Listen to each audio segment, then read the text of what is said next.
Hey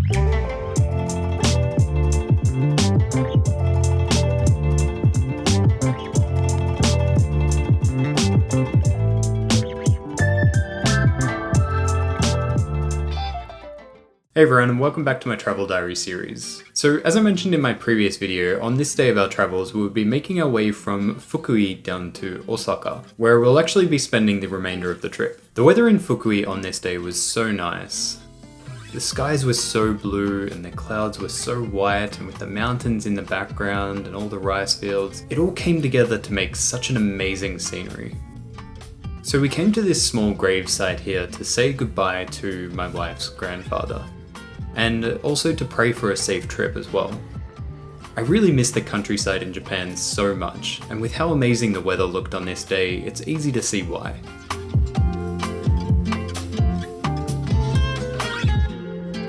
When we arrived in Osaka, we went to my wife's auntie's place, which is actually where we would be staying for the last couple of days that we were in Japan. On the way there was actually this nearby area where they were building some new houses. So one of them was fully built as a display home, so we decided to take a look inside. So I thought I would use this opportunity to take you on a little tour of a modern Japanese home. So this is the front of the display home. And as you can see, it's much more modern and less your traditional sort of Japanese style.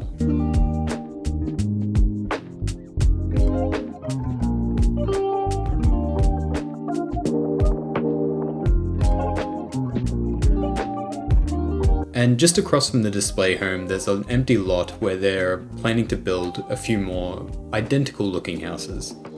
Now just on the inside there's a fairly large entrance, or genkan. And I didn't really film it too well, but the timber flooring is actually really nice in here. So right as you enter there's this small bathroom here, and then just off to the right there's a standard Japanese toilet. And I really like the lighting in this room as well.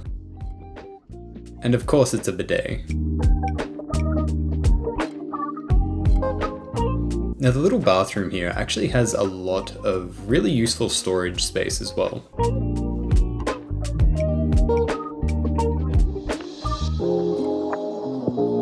And this little bathroom also connects to the laundry area, which also leads on to the bath and shower.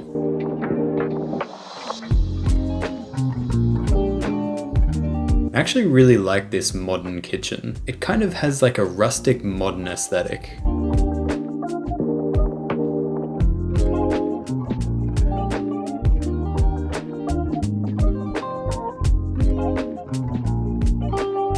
I really like all of the lighting that they used in the kitchen here.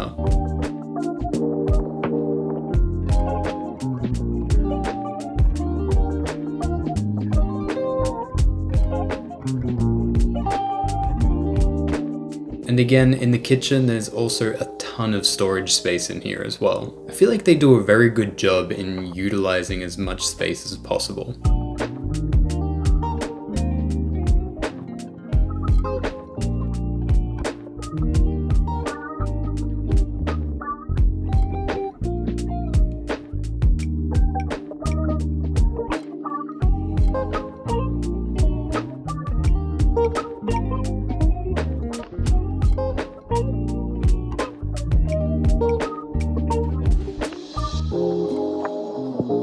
And one thing I didn't actually notice at first when I was in this room is that just next to the kitchen area, there's kind of like this cat run just above, which I'll show a little bit later from the top. And this leads out to this little patio sort of area, which is really nice.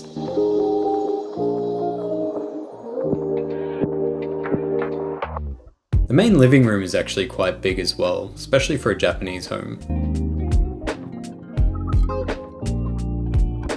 And this also leads to the other side of the entrance.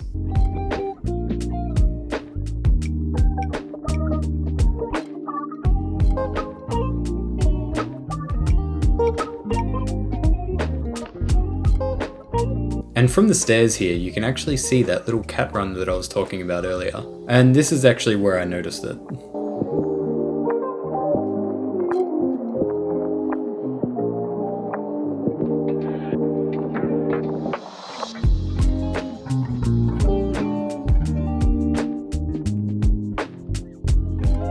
I I really like all the wooden wallpaper as well, it gives that real rustic kind of vibe. And this leads into the master bedroom where there's also a balcony.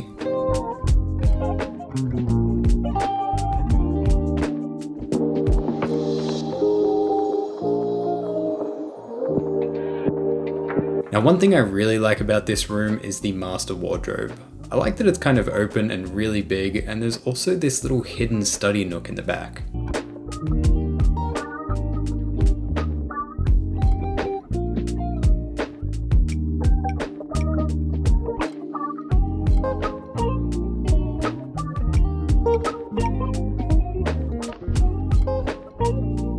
So this next room could actually be used as one big room or two small kids' bedrooms.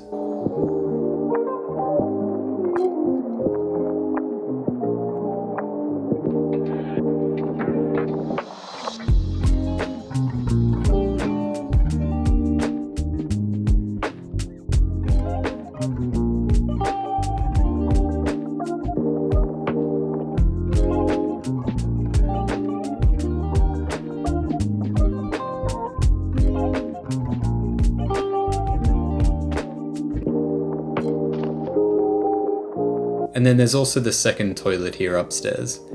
And I really like the wallpaper in here. Now there's actually another set of stairs that takes you up onto the roof. And this space would be so nice for having guests over.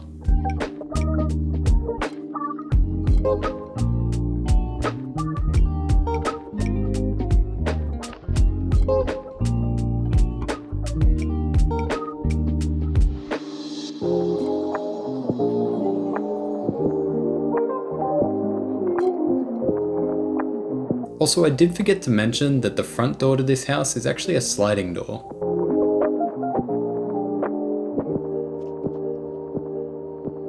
Now, because of the long drive from Fukui to Osaka, after looking at the display home, it was starting to get a little bit late and we did have some dinner plans. So we headed back to my wife's auntie's place just for a little while and then we headed straight out to dinner.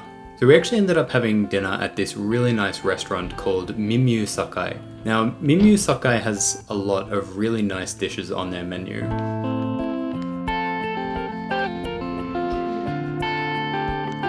We ended up getting these two huge Udon-Suki, which is like an udon style hot pot sort of thing.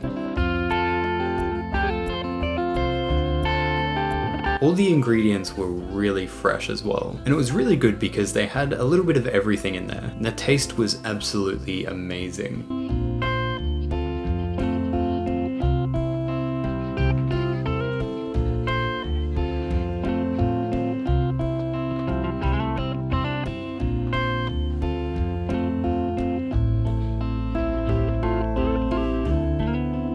So again, with the long drive from Fukui to Osaka, there wasn't really a whole lot of time in the day to do a whole lot. And also we did want to spend some time just catching up with my wife's auntie, and her grandma also lives there as well. But I still personally really enjoyed this day. I like looking at Japanese houses, and I of course really like a good meal, but I would still really like to know what you thought about today's video. And if you enjoyed this video, please hit that like button and subscribe to my channel if you haven't already. It would really help me out a lot. Now, in the next episode of my travel diary, we'll actually be taking the train into Namba in Osaka to do a final day of shopping before leaving Japan. Namba is a really nice area with a lot of amazing shops, and I did pick up something really exciting while we were there. So I hope to see you all in the next one. Bye for now.